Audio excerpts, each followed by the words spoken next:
welcome to the fourth season of the Kayak Bass Connection podcast. I am your host, Jared. So we're still proud to be the official podcast of the Southern Illinois Kayak Club Bass Tournament Trail. Even in the dead of winter, we're still talking fishing. So tonight is going to be interesting. So if you have ever been curious about the use of Livescope in modern fishing kayaks, you're going to enjoy this episode. So we've assembled an all-star panel of anglers, some with a lot of experience, some with not much, on use of the Cheaters Box. I mean, not Cheaters Box, Livescope. So we have some of the best anglers who are now using some of the best, newest tools, newest technology. So you're going to recognize the guests we have on our panel discussion tonight. So each one of these folks have been guests several times on the podcast. Glad to see them all coming back. So we have Jonathan Kessler, Darren Hemker, and Susie Q. I love that. See, just Susie Q. So here's the question I wanted to ask each one of you. First of all, thanks for being here. Secondly, what's your experience with Livescope? Yeah, Jonathan, let's start with you. I've been using Livescope, I think, for 2 seasons.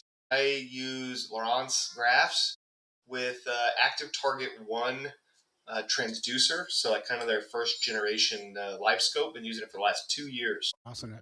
Darren, what about you? So I use a Garmin. I have a Garmin, I think it's the LV32, I think is what their transducer is. That's the transducer I have on my Livescope, and it's a 9-inch screen. And I think I've had it for 2.5 seasons now, going on 3 seasons. I think this will be my 4th season with it. I don't know. I've had it for quite a while, so I'm learning a lot about it, or have learned a lot about it. So now, Susie, you're brand new to this game, so you just got a unit, right? I've never used Livescope before. I've seen other people have it on their kayaks and whatnot. But I am finally diving into the deep end, and I did get a Garmin unit, so we're gonna see what this is all about. Definitely gonna be a learning experience, that's for sure. That's awesome, Jonathan and Darren. One of the first things you guys said when we were talking before we hit the record button is that you use your Livescope in a very different ways. The two of you do now. So can you kind of jump into that a little bit, Jonathan and Darren? How do you guys use this technology differently? For starters, I think I use mine like deep a lot more often and kind of offshore a little bit, where I think Darren might use his a little bit more shallow. We've actually been out together, and like when I'm picking my Livescope up, because I'm like, this is too shallow, I don't want to use it. And I've noticed Darren keeps his depth. Just set it to like 5-foot depth. So I know that there's definitely situationally, we kind of use them a little bit differently. And so that's one aspect. And I think I have a lot more practice with sort of finesse Livescope fishing in terms of, I've, at least this last year, I tried to get a lot of experience with like moping and strolling and a lot of those types of techniques, fishing little minnows and stuff like that with it. So my understanding, and Darren can talk more about this, he uses it a lot to power fish too. Yeah, so Kessler, the way I would describe it is Kessler uses his to catch fish. I use mine to find places that fish will be. So I very rarely look and say, oh, that's a bass, I'm going to throw my bait on its head. Most of the time what I do is I scan, I see, oh, there's a lay down here that's not visible above the surface. Throw baits on top of the brush pile. So I don't use it specifically to pinpoint fish to fish or bait or anything. I use it to find stuff that fish are going to be near. I find that extremely effective, especially in our Southern Illinois lakes where the fish don't hang out deep as often. Most of our lakes are power fishing. I mean, it's very rare a tournament's out deep. So you're finding structure, you're finding habitat, and then you target that structure. And I don't specifically just go around looking for structure. I'm power fishing the bank. And if I see structure, then I throw to it. I don't specifically go out looking for structure. So my Livescope might be on all day, but I look at it 150, 200 times a day. I look at it all the time, but I'm not staring at it, only using it. I'm using everything all the way up and down the bank, looking down at it to hopefully see something over here I could throw at is more what I use it for. I get the impression that I stare at mine all day. But if anything, what Livescope has taught me is the importance of I use my side scan, I think, more and more effectively now after getting Livescope than I did. And that's mostly because seeing how what the fish are doing, how they're reacting, how they hold the structure, what they're keen on has allowed me to learn how to be more effective with side scan.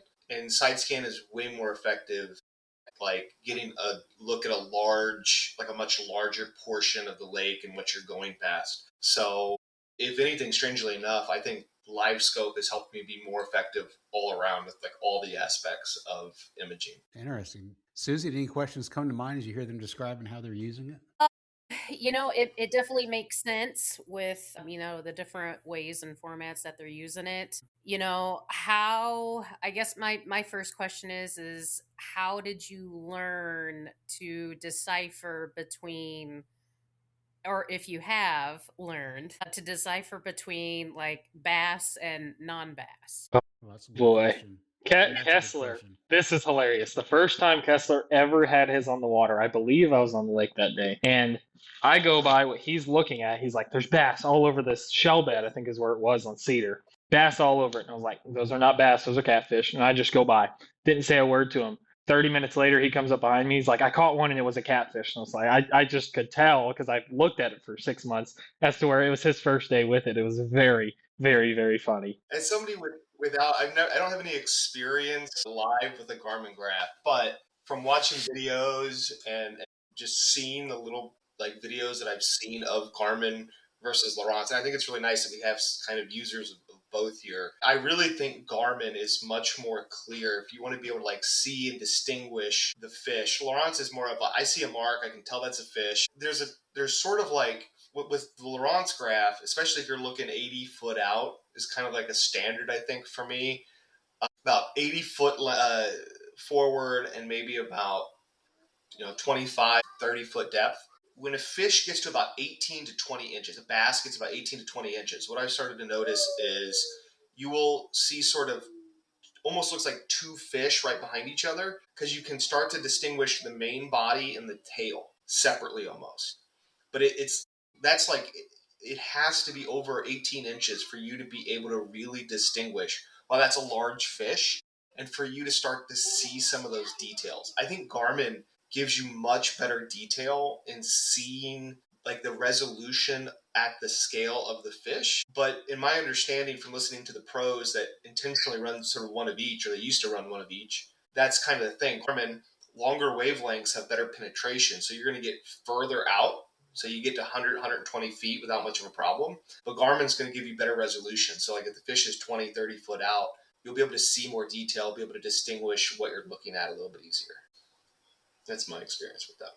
So do you have a determining if you're looking at bass, look at where they're sitting, how they're swimming, how they're reacting. Bass That's won't stack, it's kind of the standard stuff that you'd have on any.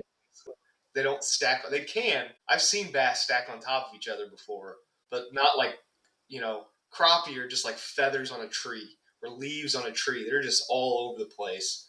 But I don't always spot the fish. Like Darren says, well, I think I do use it a lot more to fish for specific fish. If there's a big crappie pile, I have found that there's probably an 18 plus inch bass sitting at the bottom of it, like sitting right below it. waiting for somebody to drop down? Yeah, waiting for one to flutter down and, a half dying crappie to flutter down below it. And that's actually how I got one of my kicker fish at the bass event back in October. I was literally fishing a swim baits come over a crappie bed, and then I would let that thing drop past the crappie bed down to the bottom, and a 19 just came up and just slammed this swim bait. I have noticed with so like Kessler and Dustin both run Lowrance, whatever you want to say it, and they're from what I've figured out, their point of view, I guess, is shooting more of a laser beam, as where a Garmin might be a little wider because I can see the fish, but sometimes I'm like, man, why didn't he bite? Well, I'm shining out there and say 120 feet, your beam is say 15 feet wide, so I could be 15 feet away from the fish, but it still looks like I'm right on top of the fish. As to where they're the beam that comes out of the Lawrence. I'm not sure on how all that works. Kessler could probably tell you way more about it. But it seems like I can see fish easier and I can see a lot like more, but I can't get the fine detail way out there because of the beam width. But if anything's up close, I can almost see their gills moving sometimes if it's set just right. Like it's especially with crappie fishing, I'll set it perfect for crappie. You can almost watch the fish breathe. It's incredible if you know what you're doing. Yeah, I mentioned those longer wavelengths. Longer wavelengths will the scattering of the beam is, I think, inversely proportional to the wavelength. So yeah, what you're saying, if you have a smaller wavelength, beam's going to be wider. If you have a longer wavelength, your beam would be a little bit narrow. Now, you talked about different frequencies. Can you select what frequency you're using? Not on Livescope. Forward facing. I assume it uses like a chirp, so it varies the wavelength a little bit, but there's still some average, right? It's like sending like a wave packet. And I won't get into all the science of all that. At different frequencies? Maybe? Yeah, unlike downscan and side scan, where you usually get a couple frequencies to choose from that kind of optimize it. At least on the Lowrance Livescope, I don't think there's any frequency adjustment on the Livescope. Okay. You talked about distance. You were talking about distances. So, what would be the farthest away that? I mean, can you see as far as you can cast or farther? Yeah. Okay.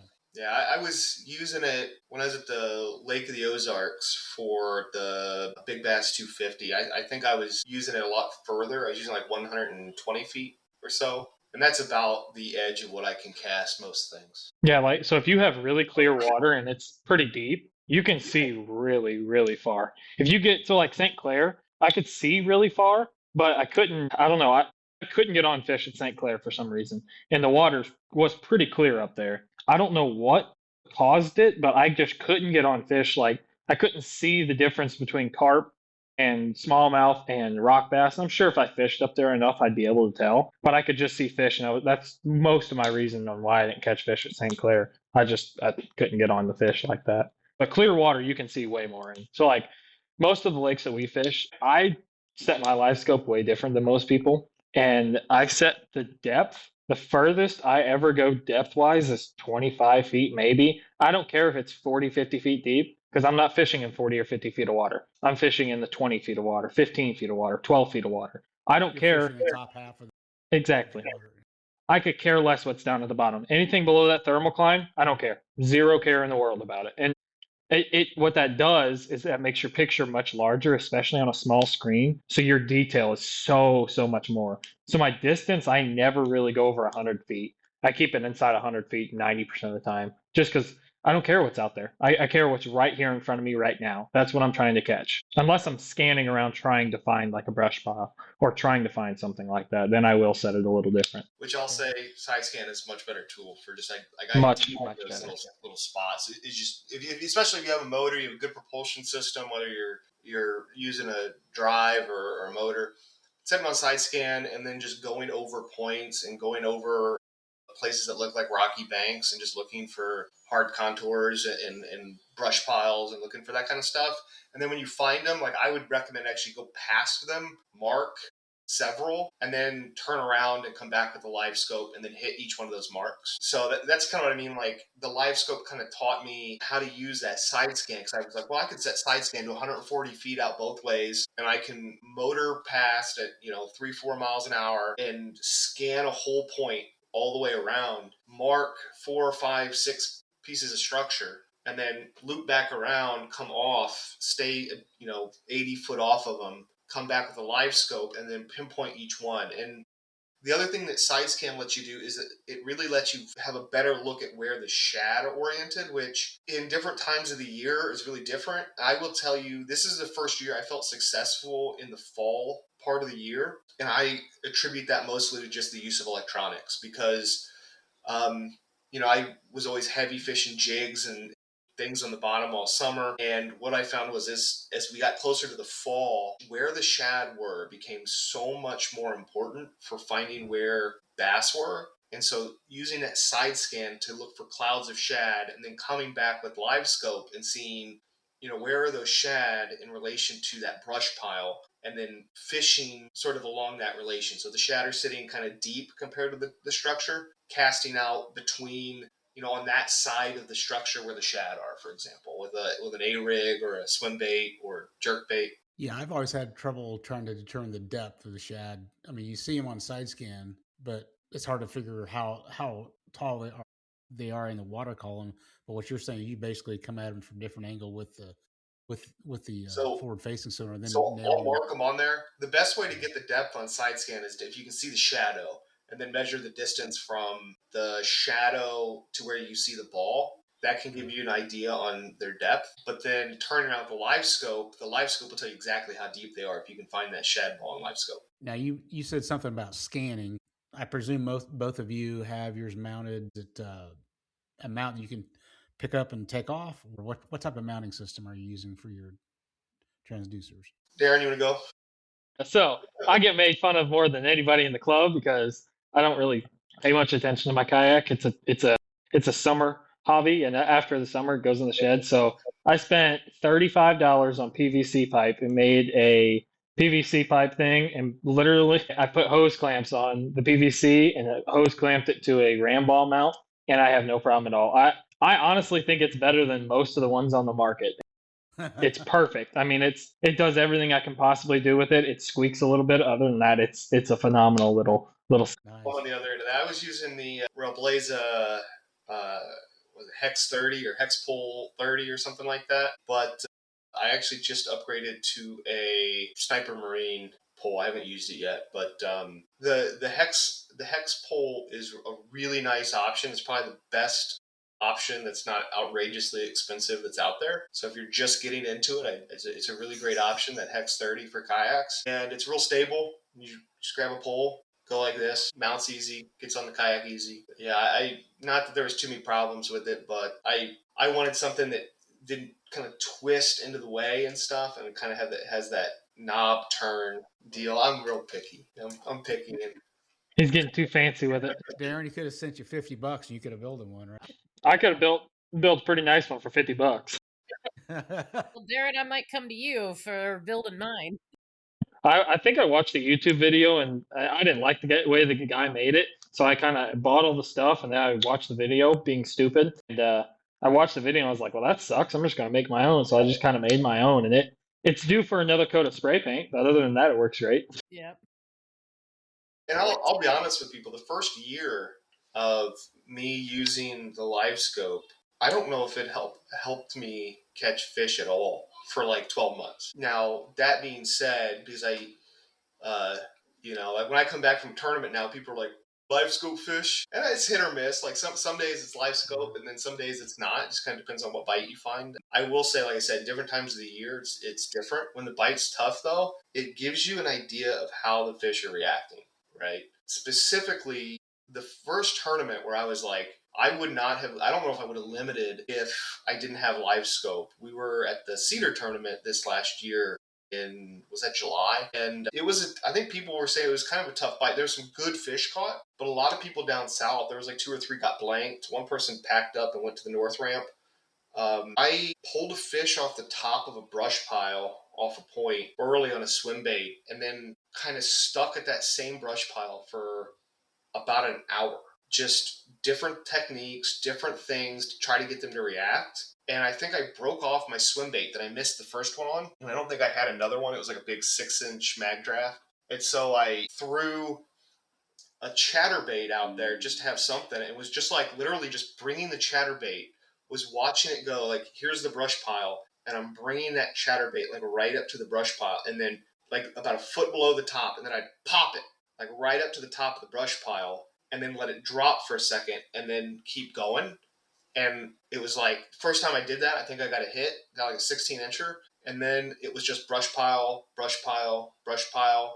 And I would get like 1 hit on every brush pile doing that. And got my limit doing that. I ended up getting a couple jigfish kickers in the afternoon, but I might have ended up with 8 fish that I submitted for that tournament.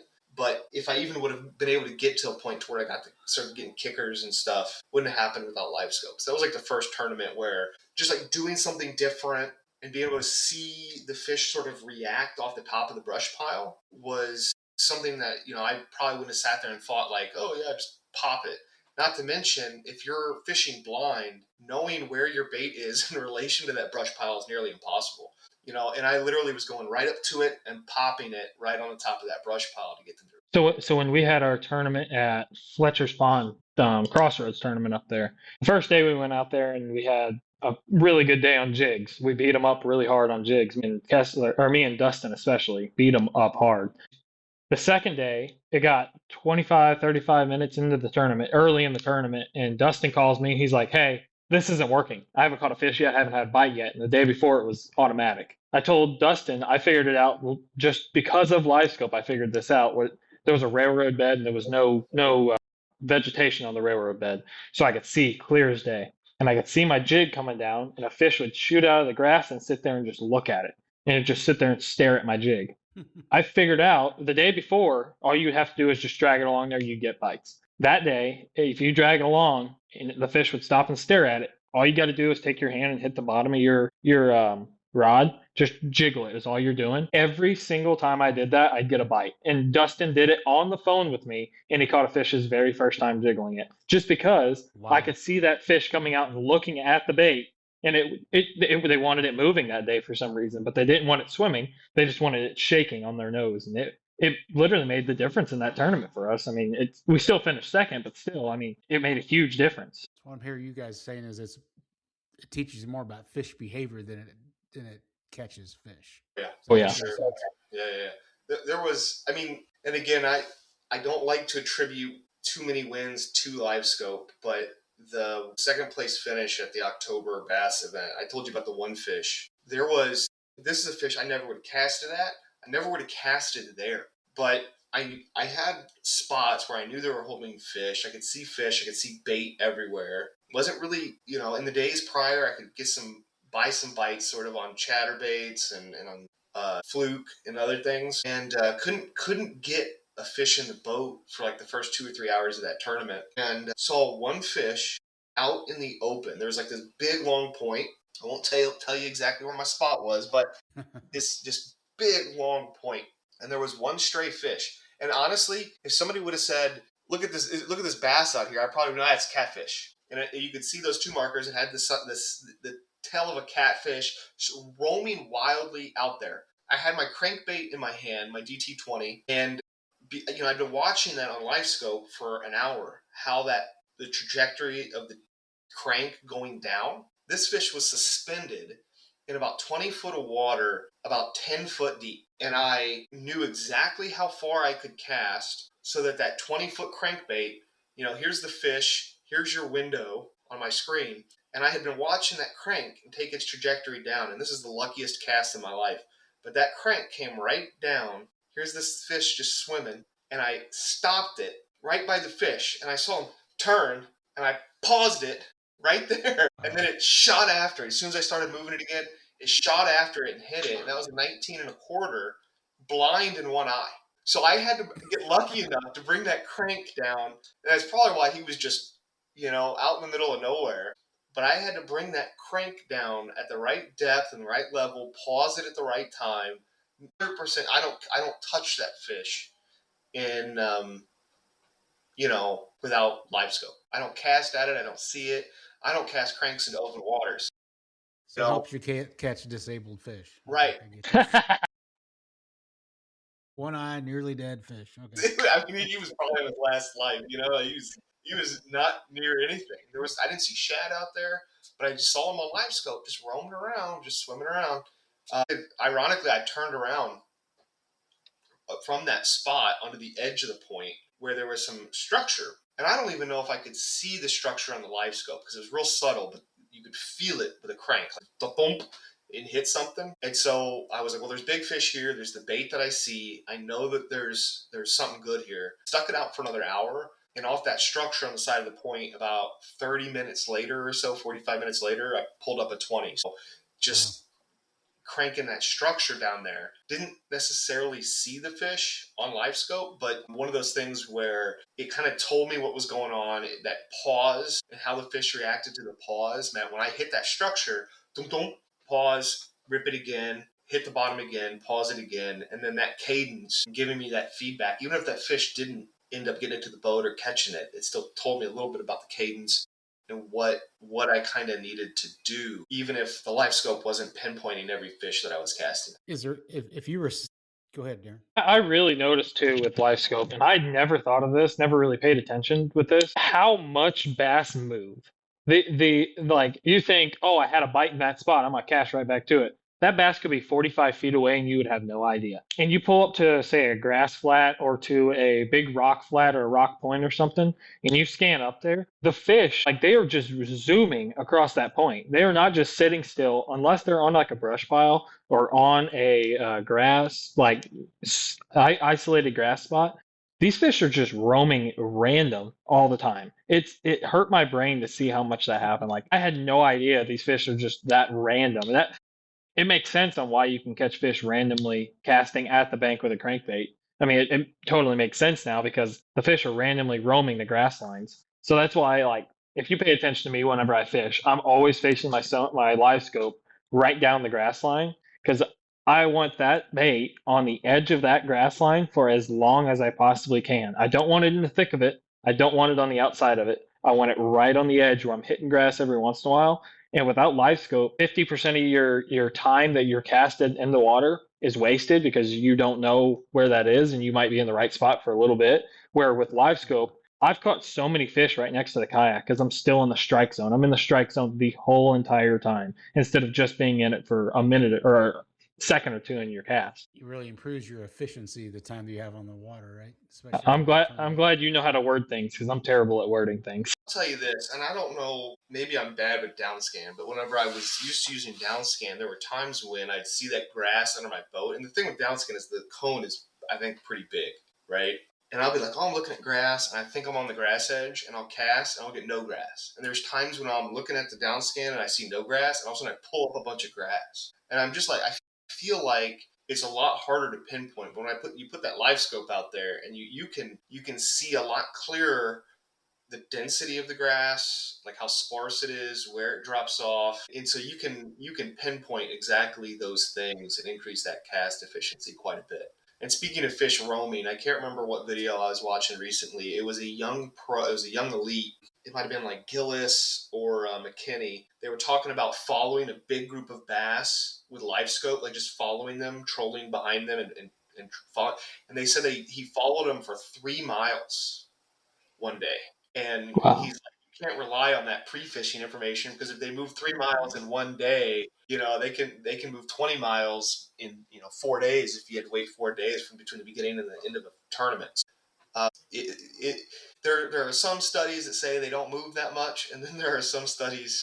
There are people that actually will sit there and do things like that, and they will roam around a lot sometimes. Or just the ability to do that, to lock on to a group of one group of fish, Yeah, and then follow them for miles. That's crazy. Susie, any questions? Gosh, yeah. So what would you guys say was like the biggest hurdle and the smallest hurdle learning life scope when you first got it? Biggest hurdle is stop fishing for crappie. Stop fishing for bluegill. I mean, it sounds so silly, sounds so dumb, but you see a mark on the graph and your brain's thinking, oh, it's a bass. Oh, it's a bass. Oh, it's a bass. Most of what you see out there is not bass. Very, very few of what you see are going to be bass. If you really want to learn live scope, go crappie fishing. It sounds funny. It sounds dumb. You will learn more crappie fishing with live scope than you will learn in a full day bass fishing. Just because the fish aren't running. The fish are not running away from you. They're sitting on brush piles. So you can pull up, drop an anchor, and you can be, say, 15 to 30 feet off a brush pile. So you know where the fish are. And you can put your graph or your scan on them, and you can play with all the settings in the world.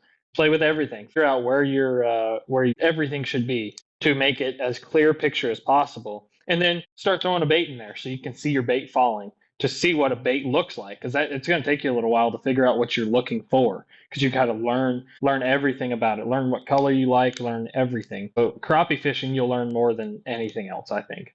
It's also just good practice to know what you're looking at, right? Because yeah, I mean, there's like this trigger in your brain when you're like looking at it, and you can see fish move and act. And it doesn't matter what size they are, it doesn't matter what kind of fish they are. Your brain just was, oh man, this is so exciting to see fish moving.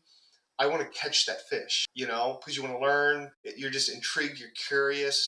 And there's just something about seeing it, no matter what kind of fish it is, you're going to want to go after it. And what I would say is don't change anything that you're used to doing, because I think the tendency is when you're looking at it, you almost want to put your pole down and like find stuff and find them. You want to keep moving, keep doing the same things you've been doing, keep casting, and just learn. I would almost say just do that for a year. Learn what you're looking at, cast, keep doing what you've been doing. You know how to catch fish. Don't forget any of that, and watch what you're doing on the live scope so that you can see and learn. Because like how the fish will react will also tell you what kind of fish it is. There was I think it was 3 days out from our Cedar tournament. I was on the water till dark because, and there's one of two reasons why a fisherman stays on the water till dark. It was either a really good day or a really bad day. Fortunately, this was like a really good day. I was tearing them up, and there were bass on this point, like stacked on top of each other. If I could have counted them, there was probably 50 bass stacked in a like 20 square foot region. And anything in my brain would have said, crappie act like that, And I started throwing the jig and the shaky head and just boom. I started pulling up fish after fish after fish. They were all the same, they were all 14 to 16. And I was like, because I could see them on Livescope, I also knew this is either going to be here a tournament day or is not going to be here.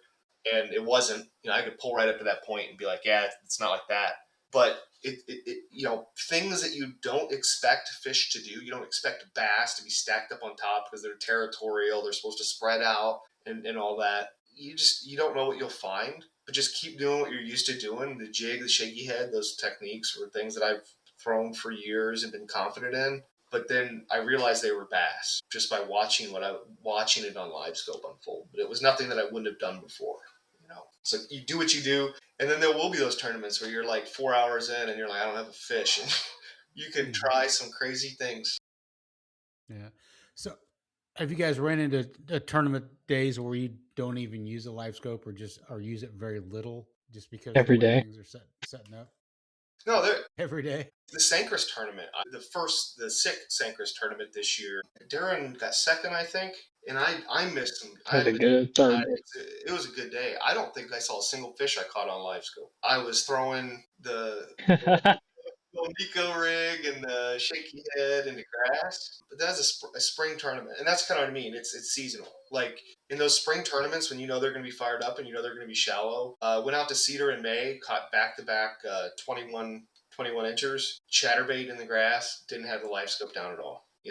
It's one of those things. If the bluegill are spawning, usually you can just roll up and see the bluegill with your eyes, when they're spawning, so you don't need Livescope to tell you that. And if you don't want to, I do think there's something to Livescope being a little loud on the fish. They can hear it. So I try to leave it off until it gets to the summer, when they start going deep. Mine is on from the very first minute my kayak is in the water to the very last minute I'm out. I just leave it on all day. Never had an issue. I've caught fish point blank from my Livescope. I mean, I literally couldn't reel anymore because the line was stopping me, and I've caught them that close. I think it does have an effect on them, especially a pressured body of water, maybe. But for what we do, I don't think it matters personally. I do think the coolest thing I've seen on Livescope scope is watching bass attack shad balls. It is so cool because you'll be going along and you're like, oh, there's a big ball of shad and there's 2 or 3 bass underneath it. And all of a sudden, there's just a wide open hole in the middle of the shad, and the bass is just blowing right through the middle of it. It literally, they blow holes in the shad. It's insane to watch on Livescope.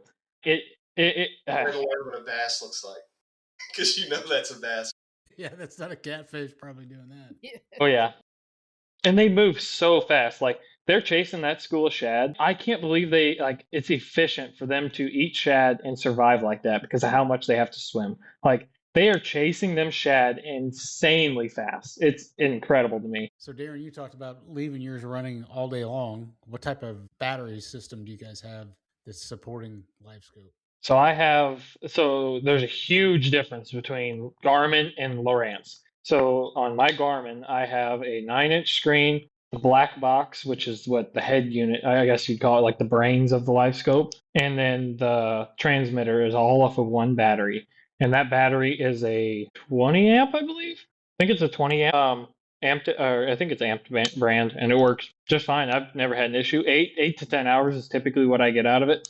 And I don't have much of an issue. I mean, it's going to die at the end of the day, typically, especially in the summertime. I've noticed if it gets hot, it dies a little quicker. Other than that, I can't do that. And then I also have a 12, I think it's an 18 amp, and that's my backup. And I'll switch to it every once in a while, but 99% of the time, I don't even need it. I just use the 20 amp. You don't want to get me into the battery.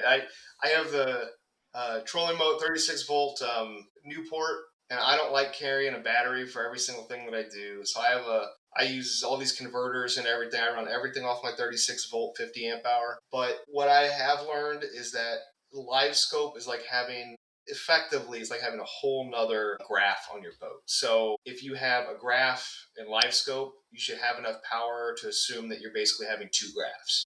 If you have two graphs in Livescope, you need to assume that you have the power requirements for three graphs.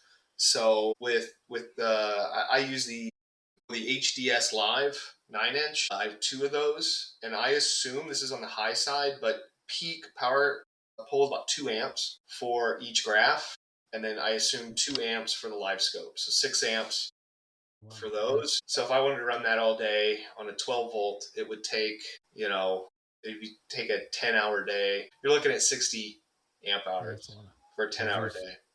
But I doesn't Lawrence pull more? 50 hours in the that battery. Lawrence does pull more, correct, Kessler? I haven't looked up. I assumed the max power pull is about the same. What I've noticed just from looking at voltages I always have the voltage up on my graphs and I'm looking at that. It seems like the Lawrence Livescope pulls power periodically.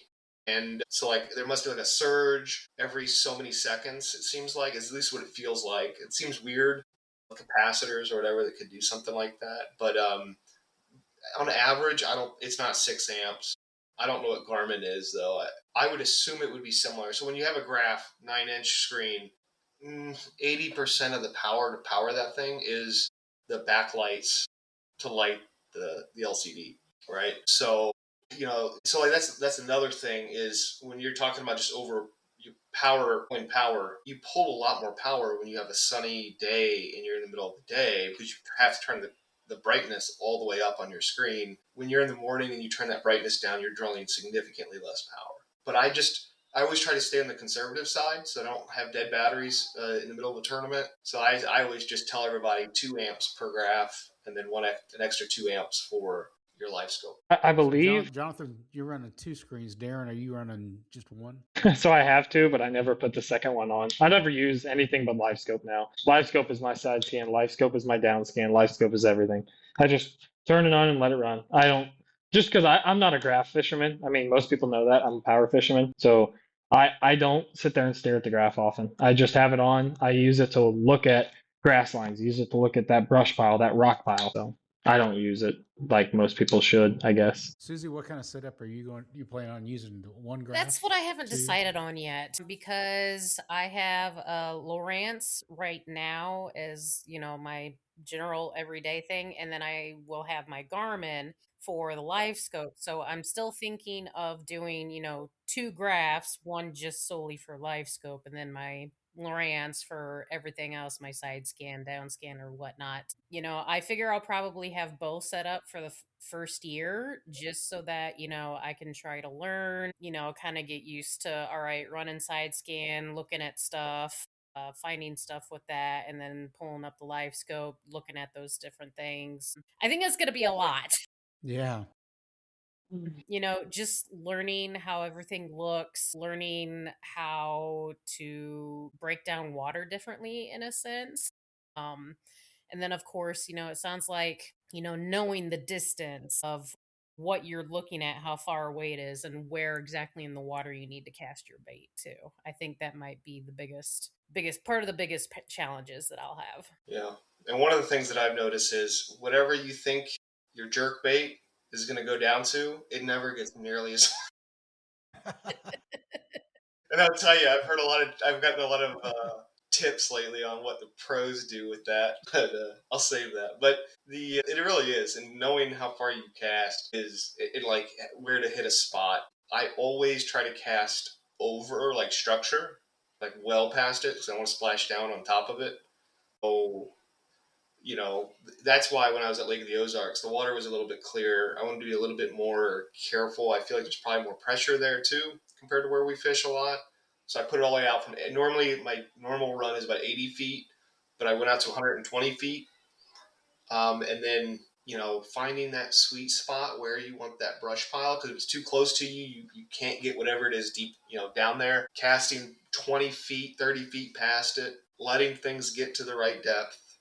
Just takes patience, and then, working them by on the right side or whatever that may be. So let me kind of shift gears here a little bit. So Livescope, we're seeing that I wouldn't say it's standard, but it's becoming more and more common in modern kayaks, especially people that are fishing tournaments. So in your opinions, Jonathan and Darren, you've had a lot of experience using it. Susie's had a lot of experience in tournaments with anglers also using it, right? So is this setting up two classes of competition? In other words, is this an advantage to the point where when everyone has Livescope, the guy that doesn't, is he going to be at that big a disadvantage? I think so. A year ago, I wouldn't have said that. But after this year, I really do think it puts you at an advantage. Whether it's a huge advantage, whether it means that the other person can't compete. I mean, there are different styles of fishing. There are fish shallow all year. There are fish kind of deep all year. But in terms of being well-rounded and being able to adapt and do whatever on the water in real time, yeah, it gives you an advantage. Not only is it advantage, is it fair or unfair, you think? I mean, is it just, hey, I've got an extra tool you don't have, or is it two different leagues? Depends on if you're talking about in SICK, or if you're talking, if you're a Bassmaster Elite, in the Elite series, they all have it, right? So it's a level playing field. When didn't they change it where some tournaments are? So it's an interesting thing that you bring that up, because I think this discussion is going to be had in regards to safety for kayaks, especially seeing some of the technology that's being released this year, where it involves multiple Livescope transducers and multiple boxes that all weigh 5, 6, 7 pounds each. I think it brings up a question about, like, at what point are you trying to put 250 pounds of gear onto a kayak that supports 325 pounds? So I think there's a safety concern there that is probably going to get brought up at some point for kayaks. In terms of competition, I think an experienced Livescope person probably fishes in a slightly higher class than somebody that's just fishing blind. I think so. I don't think that you can't compete. And I definitely think there are times of the year where the playing field is almost level. But in terms of, again, just being able to go out there consistently over a season, I think it gives an advantage. Well, I know our Angler of the Year the last 2 years hasn't used it, right? So that's the point I was going to bring up is I'm on the understanding that it's not an unfair advantage. To me, if you look at the top 5 people in the club, probably 2 out of the 5 have it, if I had to guess. I'm not sure who had 3rd, 4th, and 5th off the top of my head, but me and Dalton. 4 of the top 5 have it. Okay, so top you have 10. It, I have it. Kevin has it. Who was 5? I don't remember who had 5th. Oh, I can't remember. We didn't have Crossroads this year. It was Larry 5th? I was just about to say, I think maybe it was Larry, or no, it was Jerry, wasn't it? It might have been Jerry. Yeah, either way, I think it was. Yes. So it's at least either way you put it. To me, every tournament we go to, that we've talked about this for years. It's the same 10 to 20 people at the top 10 every tournament. I mean, it doesn't matter if you have Livescope, because before we had Livescope, it was the same 10 to 15 people. After Livescope, 1 or 2 people might have changed, but to me, the best angler that day is going to win the tournament, no matter how the fish are biting. Sure, being able to see the fish can help. It can hurt you too. I mean, I've said that for years. The first year I had it, it hurt me more than it helped me, 100%. I tried catching fish that were bluegill. I tried catching fish that were crappie, catfish. And during a tournament, and I wasted 2 hours of my tournament where I could have been fishing shallow and probably catching fish. But I don't think out of a kayak it's there yet. In the next coming years, 100% could be there to the point it is an unfair advantage. But as of now, in our fisheries, I don't think it is, just because our fisheries don't set up great for Livescope most of the year. Summertime is the only time it's a little different, but 90% of the year, all spring and all fall, I don't think personally it matters that much. I think it depends on it's angler specific too. I think there's a learning curve to it. I think if you're the kind of person that when you step on the water, if you stepped on the water without Livescope and you took every opportunity of what you saw in the water without Livescope, and you learned from it, like you were able to learn, adapt, apply, and you had that approach already, and then you take the same approach with Livescope, it will make you a better angler. Like, it will make you more well-rounded And if you take what you're learning from it and you apply it, right? I mean, there are times I went into coves, like literally, I keep bringing this is the last tournament I fished. Day before, the wind direction changed significantly between Friday and Saturday at the bass tournament in October. And when I went into this one cove with Livescope, scanned across, just take one scan across it. You can do the same thing with side scan. Shad everywhere. Wind shifts directions on Saturday, go into that cove, couldn't catch a bass in it. Right? So if you haven't used Livescope and you haven't picked up on what the wind's doing, right? Like you have to put all those pieces together. Livescope can be a tool that can help you be a better fisherman. But if you haven't been picking up on what the wind's doing before you had Livescope, it's not going to make a difference when you have Livescope. Yeah, it's not instant success. You still have to have you got more information coming in. You still have to. That's why Darren didn't be allowed to have Livescope, because I'm scared of how good he might be. But it's one of those things that it's just like how you use it. It's a tool, just like anything else. Just like the barometer is a tool, the temperature, water temp is a tool. And if you're going out there every day without Livescope and you're picking up on those things, you can become a good fisherman. Livescope lets you see a little bit extra about what the fish are doing. It kind of takes it to the next step. So if you're using it in that way, it will set you apart. But if you weren't doing those things before and you get Livescope, it's not instantly going to put you in a different level of competition. Mm-hmm. It's not going to do that. So you got to kind of put the learning tools together. What are the keys? What's going on? And you can use it then as a tool to see what the fish are doing. But you got to also have that ability to adapt and apply it. And so just if I go buy a Livescope and put it on my boat, if I go buy a Livescope, put it in my kayak, does it set you apart? No. And so I think that's why you see this diversity and why it's hard to nail down. Does it help or does it not help? I don't think there's a person that's used it for a couple years, had experience with it, not been like, yeah, this helps me catch more fish. It's definitely not the easy button from the people I've talked to that are using it. I know one in particular that said it probably hurt their fishing the first year or so, at least. But crappie fishing, it should be illegal. Crappie fishing is like, you think I'm joking? I will go up to a brush pile, be like, oh, okay, there's fish right here. I can see the biggest fish on this brush pile is on the left side top corner. I'll drop that jig on that fish's nose and catch that exact fish. I call it sniping. I'm literally sniping the biggest fish on the pile. It's incredible. It's incredible for crappie. And I say that there are techniques that you hear the professionals use. Nobody that I know that uses Livescopes with kayaks does that. We're not skilled. You can't out of a kayak most of the time. A large amount of the summer trying to do that with varying degrees of success. Trying to stroll and mope and do these little minnow techniques and finesse techniques for these big fish that are sitting on these piles and stuff. And it's very time consuming. You get one shot at the fish with a really small finesse hook, and you're not going to get a second shot at that fish. And then you're going to go to a new brush pile, basically, because there's going to be one giant probably there in that type of fishing. And when you can do that, if you got 300 or 200 horsepower, Yamaha in the back, you might be able to do that efficiently. You're not going to do that with a NK300. So I think it's probably less useful for kayaks than it is for bass boats and bass competitions, but it's still one of those things that's just an invaluable tool if you put it together with all the other things that you read and see about, the other things that I put together for that particular tournament was not just wind direction, but how much flow and current is actually going around the cooling loop in St. Chris Lake, and noticing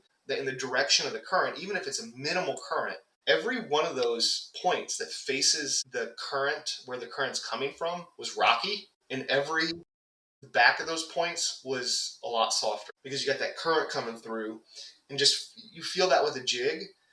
You notice, oh, why it's going, the shad are sitting on the one side of the point every time. Even if you go to the other side of the lake, it switches from north to south, south to north, because the current direction changes. And you just see all of those pieces and put it together. But I'm going to tell you, buying a Livescope and being able to put all that together, the Livescope's not going to help you put all that together.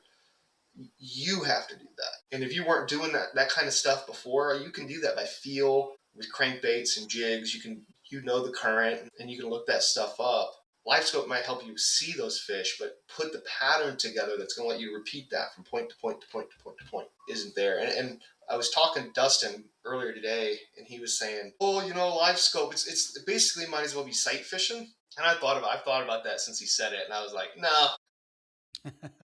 There are instances like that. Like I talked about a few of them, but it isn't not for kayaks. The stability in kayaks isn't there. The cast distance, from a seated position and stuff isn't there. It's a tool, and you can use it to, I think, improve your game over the course of a couple years. But it is definitely not oh yeah, you go spend this $1,200 and you're instantly going to go into a new class of competition. Yeah. Well, right at an hour, Susie, you have any more questions? Well, not necessarily questions, but definitely wanted to, at least give my perspective on, LiveScope. Having never used it, but competing against, other anglers that do have it and whatnot. It's kind of like Jonathan says, it's just another tool in the toolbox, and how you use it, when you use it, how you're using your knowledge and skills to it, how you're putting applications together, breaking down water. I think those are the biggest things that come down to everything. Do I expect LifeScope to make me, win all the tournaments and everything this year? My biggest goals with it is just learning more about how the fish behave, how they look underwater, learning about, structure, whether it be, wood, grass, rock, that type of thing, understanding it better in a sense. I'm not going in expecting like, oh my gosh, this is like, the game changer Mm-hmm. type of thing. I think it's just another tool in the box that's just gonna hopefully, I say hopefully, help me learn better and at least become a better angler in that sense and whatnot. So that's just kind of my 2 cents on it. Outstanding. When I was getting ready for this episode tonight, something that occurred to me. We'll say it.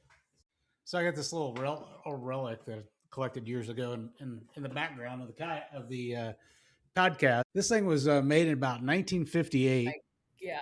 and I am sure that back then, in the late 50s, early 60s, when this thing came out, and people said, "Oh my God, you can see what the depth is, and you can see fish on the dial, and this is just crazy." I wonder if they had very similar conversations about this old thing. It is something. I That's don't awesome. know about that technology. Bass in general has a long cyclical history of calling something cheating because the new guys are using it and the old guys don't like it, and then they flip their script. So many X years later, they change their mind. Yeah. Well, I Makes want you to. wonder what, is going to be coming out in the next 5 years, 10 years. I mean, we're looking at this right now, like, holy crap, look at what we can see and do now, like 10 years from now. Like, it's probably going to blow our minds when we look back on it. Yeah, there's already rumors of VR goggles hooked up Yeah. to those units and things. It's like that's going to be the next step. Yep. Yeah, I don't know why we don't just have underwater cameras. Just plunking down there at this point. I think of some footage from this last year of an angler fishing, and they had the drones out for the uh, the TV coverage, and you could just see these 4 or 5 pound bass shallow, and he's casting at 10 feet to the left of him, and you're just like, is he gonna cast right? That's good. I did notice there were some rules changes that came out about the use of drones, right? Yeah, I think I can't remember which organization it was that said they all no have drones in practice. some limitations now. My understanding is Bass did a draw for this next year. So in the Elite Series, I think half the tournaments are going to allow live scope and half won't. I think they drew out of a hat which ones would have them. Mm-hmm. And then when they do have it, they're now limited to one live scope transducer, and then they put a limit on the amount of the total size of all the screens added together, I think. So they can do like 3 small screens or 1 big screen, but like there's like an amount of screens that they can put on their boat, and then limited to one live scope transducer, which I think something, and this is kind of hinted at what I said earlier. I think is something that we should look at for two reasons. One is safety, because we're not bass boats and we can't put 1,000 pounds of electronics on our boats, but we might want to and we might try, and then that might put us at unnecessary risks. So one is a safety concern, and the other one is also, again, I said it's not one of these things that's going to instantly put you in a different category, but it is one of those things where it can make you, I believe it can make you a better angler. And are we setting the curve for entry at too high of a bar? And I don't think Livescope is there, but maybe some of this. I mean, now we have Live 360 is basically what came out this year, right? So, but to do it, you have to have 2 transducers and 2 black boxes, and now you're talking about a ton of weight you're adding. And I would rather get ahead of that and say, if you want to do that on your own time, that's fine. But let's put some kind of a cap at some point and say, let's try not to get a little too, you see these AI images of boats with 50 screens on them and everything else. We probably ought to put something up there to say, hey, we don't need to be running 50,000 pounds of electronics on our kayaks, and we want to say that before somebody goes out and spends. I think it would set you back almost $4,000 if you wanted to do this Live 360 when it's all said and done. So, I don't want you to go spend $4,000 and then be like, sorry, you can't use that. So at some point, we probably ought to set something that puts some type of limitations, at least whether it's weight, whether it's electronics, whether it's battery weight, screen sizes, transducer numbers. It's one thing, I think, for the grassroots tournament trails like SICK, where I think that's a good point about the barrier to entry, because we try to recruit people to say, hey, all you need is something that floats well and a paddle, and you can compete. But if it gets to the point where that's not possible, it's probably a discussion to be had. But certainly in your more pricier events where your entry fees more and you're likely more seasoned anglers, you have a little more latitude there. But that are the same. SICK, we're not trying to be trailblazers at SICK. So, I look at what Bass did is setting a precedent in what the field considers to be fair competition and putting some kind of a limit on making this a little too outrageous. So the fact that they set some rule on like a 1 transducer limit and screen size limit, I think, not trying to be trailblazers, but it sets something up. And I'll just preface this. There's been no decisions. There will be no changes to the rules for 2026. But looking at 2027, it's, prepare that we may implement something along the lines of Bass, depending on how our discussions go. Feel free to let us know what you think too. So talk to me or a board member about what you think so that your opinions can be shared. But, I feel like by 2027, we'll probably be kind of falling a little bit in line with Bass. We probably won't be banning Livescope in any regards. A lot of people have invested in that. And I think it's more fun to have competitions where more people get limits. I don't like those tournaments where we go out there. It's been a long time since SICK has been won without a limit, a SICK tournament. But, Darren and I and Susie have been in SICK long enough to see tournaments without a limit at a SICK event. That being said, I think it's more fun when people do have that technology and are allowed to use it. So we probably won't have bans or hat draws to get rid of it for anything like that, but at least putting some kind of a cap on, where the technology goes beyond this. Best way to fix that is no more summer tournaments. Only springtime. Only spring. Springtime. Too hot to fish in the summer. Amen. What a great conversation. I hope that I know I learned a lot just hearing you guys talk, and I think we answered a lot of questions that people that are listeners might have had. So you guys are very open and honest about the pluses and the minuses and things to watch out for. So thanks all of you for showing up tonight, and we will be back soon with another edition. So make sure you subscribe to the podcast so you know when we're back up and running. So it'll be spring before you know it, folks. So hold on, we'll go fishing soon.